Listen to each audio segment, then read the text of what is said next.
말씀 같이 나누겠습니다. 오늘 시편을 읽으시면 느끼셨겠지만 오늘 시편은 크게 두 부분으로 확연하게 나눠줍니다. 그래서 1절부터 3절은 악인이 득세하고 의인이 핍박받는 이 사회 현실에 대한 탄식이 나오고요. 4절부터 7절은 그럼에도 불구하고 하나님이 여전히 통치하시고 지켜보고 계시고 악인들을 심판하시고 의인들을 사랑하실 것이라는 희망을 노래하고 있습니다. 그러니까 앞부분 1절 3절은 절망이죠, 탄식이죠. 뒷부분 4절에서 7절은 희망이고 노래다, 이렇게 구분할 수 있습니다. 이 앞부분에서 시인은 사회 전체가 다 무너진, 터가 무너졌다는 거예요. 사회 전체가 무너진 이 현실 속에서 정말 악인만이 드러나고 의인들은 숨어 지내야 하는 이런 어처구니없는 현실, 억울한 현실을 지금 탄식하고 있는 거죠. 그리고 4절에 7절에서는 그럼에도 불구하고 하나님을 다시 바라보면서 하나님의 통치에 대해서 노래하고 있다, 이렇게 두 개로 나눌 수 있습니다. 그래서 장르로 얘기한다면 이 11편은 시편에 이어서 사회적 시편이다. 이거는 뭐 학자들이 쓰는 말이 아니고 제가 그냥 붙인 겁니다. 워낙 이런 시편이 많다 보니까 저는 이것을 social psalm, 사회적 시편이다, 이렇게 특별히 이용을 하나 붙여버렸습니다. 그래서 11편도 social psalm, 사회적 시편이다, 이렇게 이름을 붙이면 좋을 것 같고요. 또 탄식이 많으니까 이제 탄식시다. 탄식시 중에서도 개인의 상황에 대한 탄식보다는 사회 전체에 대한 탄식이기 때문에 공동체 탄식이다, 이렇게 탄식시다, 이렇게 장르를 구분할 수 있겠고요. 그러나 탄식으로 끝나지 않고 뒷부분에는 확신으로 끝나잖아요. 그래서 이건 확신시다, Psalm of confidence, Psalm of confidence, 확신시다, 이렇게 장르를 구분할 수 있습니다. 저는 이 시편을 여러 번 읽으면서 특별히 1절, 2절, 3절 이렇게 다가오더라고요. 그 탄식, 이 현실을 보면서, 세상을 보면서 이 시인이 탄식하는 이 장면이 특별히 저의 마음에 다가왔습니다. 여기 1절을 보시면요, 내가 여호와께 피할거늘 너희가 내 영혼에게 새같이 내 산으로 도망하려 하면 어찌함인가. 저는 이 말씀을 읽으면서 다윗의 말이 생각났어요. 다윗이 사무엘상 26장 20절에서 사울이 자기를 계속 쫓아와서 죽이려고 하니까 뭐라고 탄식하면 이렇게 얘기합니다. 산에서 메추라기를 사냥하는 자와 같이 이스라엘의 왕이 한 벼룩을 수색하려 나오셨음이니까. 그러니까 사울이 다윗을 죽이려고 막 쫓아오는 모습을 사냥꾼이 메추라기를 사냥하는 모습으로 다윗이 비유했다는 거죠. 그러니까 다윗의 자기 신세가 사냥꾼을 피해서 도망다니는 새처럼 이렇게 생각을 했다는 것을 볼 수가 있습니다. 그런데 중요한 것은 여기서 뭡니까? 사람들이 내가 여호와께 피했습니다, 그렇게 고백해도 뭐라고 얘기하냐면 야, 산으로 도망가, 이렇게 얘기한다는 거예요. 이 이야기는 누가 하는 걸까요? 원수들이 그런 얘기를 할 수 있잖아요. 야, 너 하나님께 피했다고? 소용없어. 하나님 피한다고 너 살려주지 않아. 산속으로 도망가. 조롱하면서 원수들이 이렇게 말할 수 있겠죠. 또 한편으로는 그 사람을 사랑하는 친구들이 얘기할 수 있잖아요. 너 여호와께 피했다고? 그거 갖고는 안 돼. 차라리 산속에다가 꽁꽁 숨어 있어. 세상이 바뀔 때까지, 정권이 바뀔 때까지 꽁꽁 숨어 있어. 친구들이 그렇게 얘기할 수도 있잖아요. 또 한편으로는 자기 자신이 이 얘기를 할 수 있는 거예요. 자기 자신이, 야, 내가 하나님께 피했다고 무슨 소용이 있겠어? 하나님이 나를 지켜줄 수 있겠어? 차라리 그냥 산속에 가서 숨어 있을까? 도망갈까? 자기 스스로도 말할 수 있는 거죠. 그러니까 지금 어떤 심정이냐면 세상이 너무 악하니까 그냥 도피하고 싶은 마음이 드는 거예요. 이 현실에서 그냥 도피하고 싶은 거예요. 현실을 그냥 도망치고 싶은 그런 상황입니다. 우리도 그럴 때가 있잖아요. 상황이 너무 어렵고 너무 힘들면요, 그냥 생각을 하기 싫은 거예요. 그냥 아무 생각도 하기 싫고 그냥 그렇게 살고 싶은 거예요. 그냥 잠이나 자고 싶고 그냥 도망가고 싶을 때가 있잖아요. 그런 상황입니다. 그러나 우리가 잘 알듯이 도피책은 해결책이 아닙니다. 도망가는 것은 절대 해결이 될 수 없죠. 근데 왜 이렇게 절망을 하고 있을까요? 그 이유가 2절에 나옵니다. 악인이 활을 당기고 화살을 시에 먹이며 마음이 바른 자를 어두운 데서 쏘려하는도다. 곳곳에 악인들이 의인을 저격하게 한다는 거예요. 저격한다는 거예요. 곳곳에 의인을 저격하는 저격수들이, 스나이퍼들이 다 이렇게 배치된 상황을 얘기하는 겁니다. 그러니까 이리 도망가도 쏘고 저리 도망가도 쏘니까 이 도망갈 곳조차 없는 거예요. 숨을 곳이 없는 거예요, 세상에는. 그러니까 산속이나 들어가야 되는 그런 상황들을 지금 이야기하는 것이죠. 이것은 다윗의 상황하고도 많이 일치됩니다. 다윗이 사울에게 쫓길 때 여기저기 광야를 다니면서 도망 다녔잖아요. 어떤 경우는 동굴에 가서 숨기도 했잖아요. 근데 기가 막히게 또 사울이 찾아내서 동굴까지 찾아오잖아요. 특별히 그 도액 사건을 보면은 그 당시 상황을 우리가 알 수 있습니다. 다윗이 이제 군사들과 도망가다가 너무 배가 고프니까 어딜 갑니까? 성소를 찾아가죠. 그 당시 성전이 아직 지어지지 않았으니까 성소를 찾아갑니다. 그때 아히멜렉이라는 제사장이 다윗과 부하들에게 뭘 줍니까? 빵을 주죠. 그리고 칼을 줍니다. 다윗이 골리앗을 무찌르 썼던 그 칼을 줍니다. 그 골리앗의 칼을 주는 거죠. 그 빵과 칼을 가지고 다윗이 오는데 그 장면을 누가 보냐? 사울의 측근인 도액이 봅니다. 그리고 도액이 그것을 달려가 가지고 사울 왕께 고발합니다. 그랬더니 사울 왕이 화가 나 가지고 그 지역의 제사장 85명을 학살합니다. 85명을. 이 소식을 듣고 다윗이 얼마나 절망했을까요? 야, 정말 세상에 숨을 곳이 없구나. 내가 어디 가든지 일거수일투족을 다 감시해서 보고하고 나 때문에 85명의 무고한 제사장이 죽었다는 소식을 들으면서 야, 이 얼마나 이 현실에 대해서 절망하겠어요. 얼마나 좌절하겠어요. 그냥 사울이 다 잡고 있는 세상, 불의가 다 잡고 있는 세상, 미쳐가는 이 세상을 보면서 다윗이 절망할 수밖에 없는 그런 현실을 봅니다. 그래서 나중에는 다윗이 피할 곳이 없으니까 어디로까지 갑니까? 블레셋, 적국인 가지 말아야 할 블레셋까지도 가서 블레셋의 용병이 돼서 미친 척하면서 살아남는 그런 어려운 시절을 다윗이 보내는 것을 우리가 사무엘상에서 볼 수가 있습니다. 자, 이런 탄식들이 쫙 모여지면서 이제 그 절정이 3절입니다. 저는 3절을 참 오늘 읽으면서 많이 생각하게 되고 3절을 집중적으로 묵상했는데요. 3절 보십시오. 터가 무너지면 의인이 무엇을 하랴? 터가 무너지면 의인이 무엇을 하라? 이 터라는 말이 히브리어로 시트입니다. 시트. 이 말은 어떤 상태를 정상적으로 만드는 기본 동작, 이런 뜻이에요. 어떤 상태를 정상화 만드는 기본 동작입니다. 마치 리셋 버튼 같은 거예요. 딱 리셋 버튼 누르면 다 기본 동작으로 가는 거죠. 디폴트 모드로, 기본 모드로 딱 바뀌잖아요. 그게 바로 이제 터라는 겁니다. 다른 말로 하면은 어떤 사회의 질서다 이렇게 볼 수 있고요. 사회를 관통하는 원칙이다 이렇게 볼 수 있는 거죠. 지금 터가 무너졌다 이 말은 뭐예요? 사회가 송두리째 기반이 무너진 거예요. 기초가 무너진 겁니다. 질서가 무너진 겁니다. 사회 전체가 완전히 무너져서 도덕도 사라지고 영성도 사라지고 가치도 사라진 그런 상태를 얘기하는 거죠. 그런데 그 무너진 사회를 향해서 아무도 노라고 얘기하지 않는 거예요. 그리고 다 부하 내동하면서 그 어둠 속에 묻혀져 가는 이 현실을 지금 이야기하고 있는 것이죠.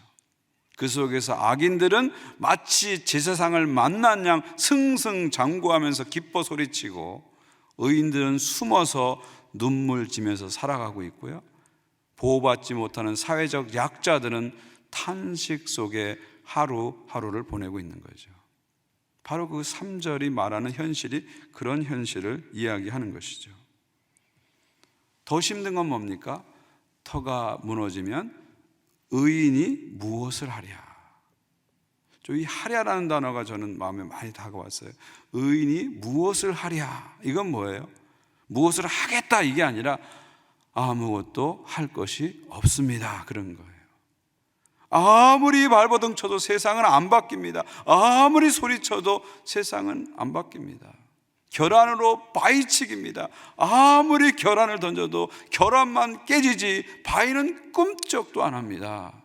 그런 얘기죠. 의인이 무엇을 하랴.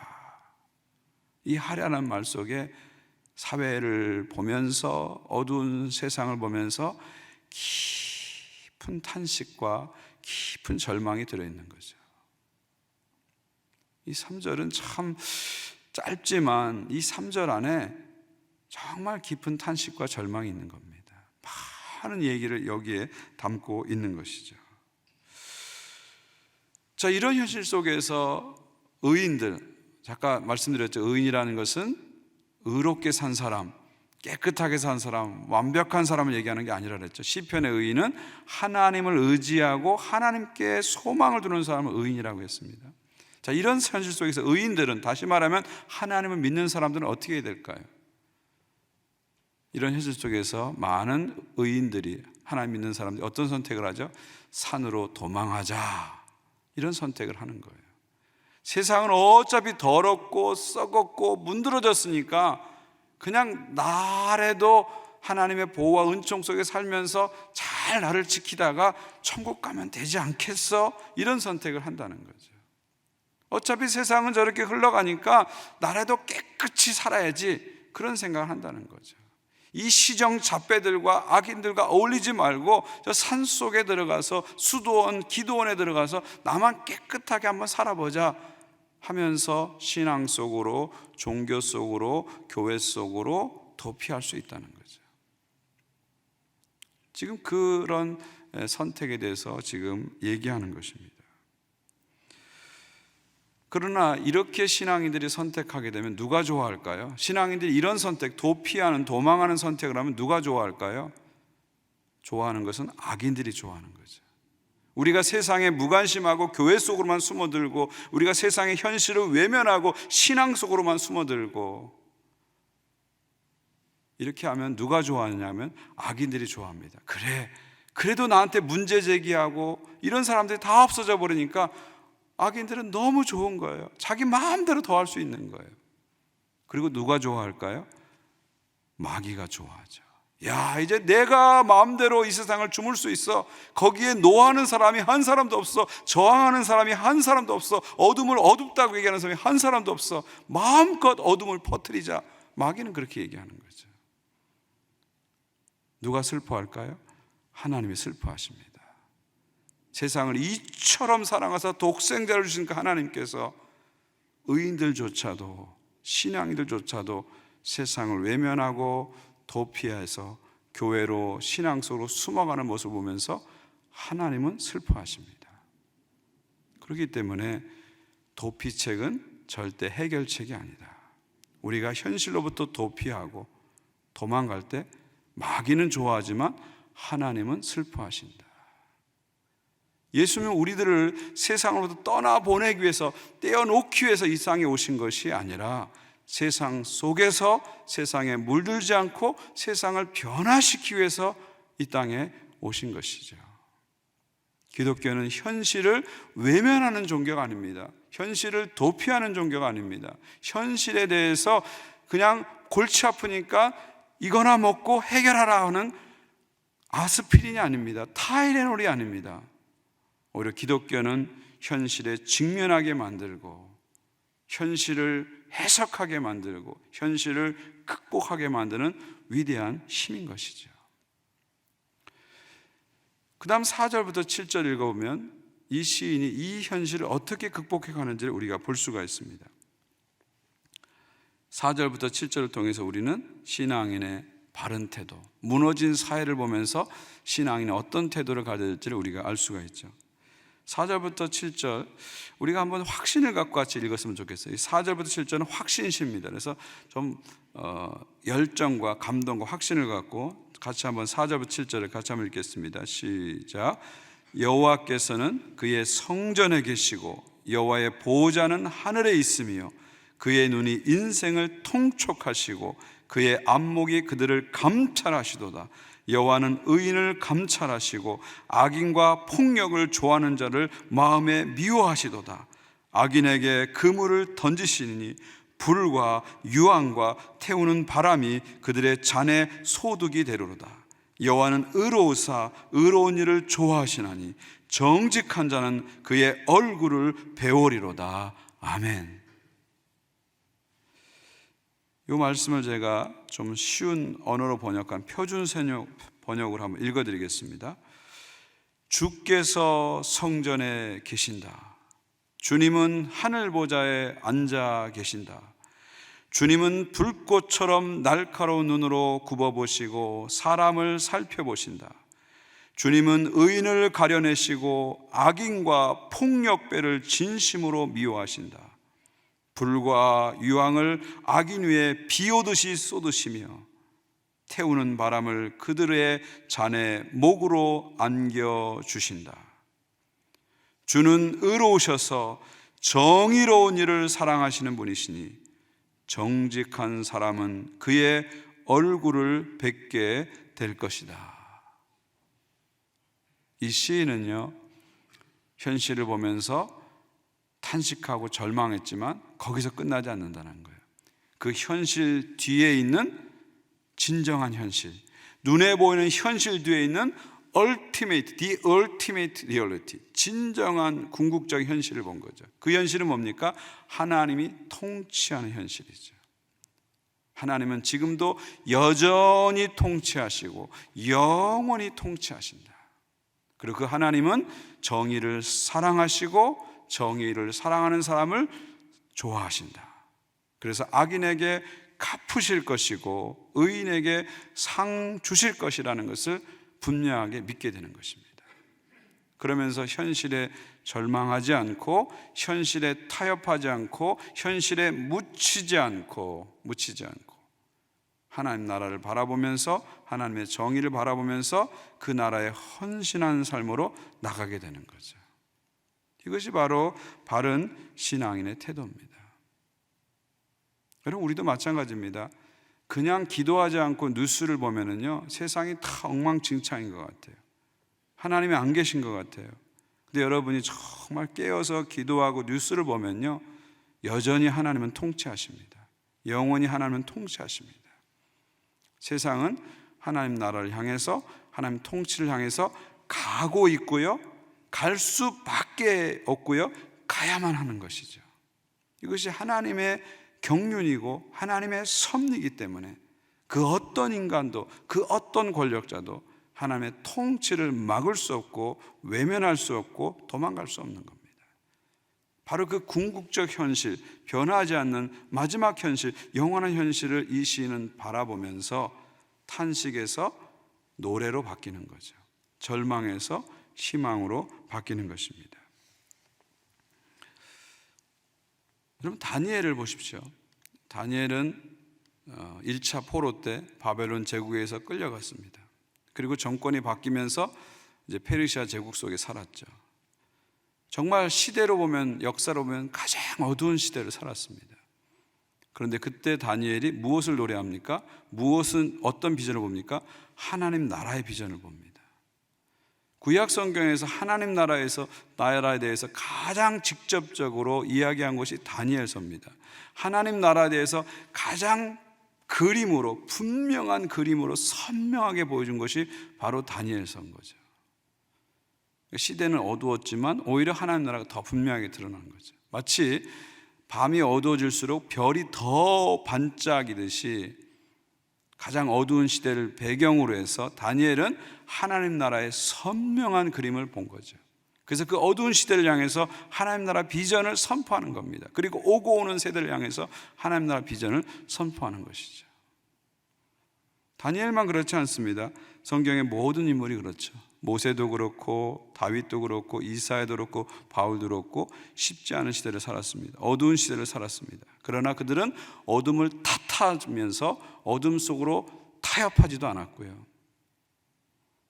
어둠을 탓하면서 어둠 속에서 도피하지도 않았습니다. 어둠 속으로 숨지도 않았고 어둠 속에서 도피하지도 않았고 어둠 속에 타협하지도 않고 오히려 하나님 나라를 가지고 현실을 직면하면서 하나님 나라 일들을 해나간 것이죠. 터가 무너지면 의인이 무엇을 하랴? 엄청난 절망이고 탄식입니다. 그러나 우리는 이 탄식을 넘어서서 여전히 통치하시고 영원히 통치하시는 하나님을 바라보아야 합니다. 그러면서 소명의 길로 나가야 되는 것이죠. 이것이 바로 진정한 신앙인의 삶이다, 그렇게 말씀드릴 수 있습니다. 이것은 우리 개인적인 삶에도 마찬가지입니다. 나는 어쩔 수 없어, 자꾸 이렇게 절망하시면 안 됩니다. 남들도 다 그렇게 살잖아, 그렇게 타협하시면 안 됩니다. 현실을 쉽게 타협하고 도피해서는 안 된다는 거죠. 우리 개인의 삶에도 마찬가지입니다. 여러분, 큰 변화보다 사실은 작은 변화가 더 어려워요. 세상을 바꾸는 것보다 나를 바꾸는 게 더 어렵습니다. 사회 제도를 바꾸는 것보다 내 작은 습관 하나 바꾸는 게 더 어렵습니다. 우리는 이 현실에 대해서 자꾸 편안해지면 안 됩니다. 어둠이 불편해야 됩니다. 어둠이 편해지면 이제 문제가 되는 거예요.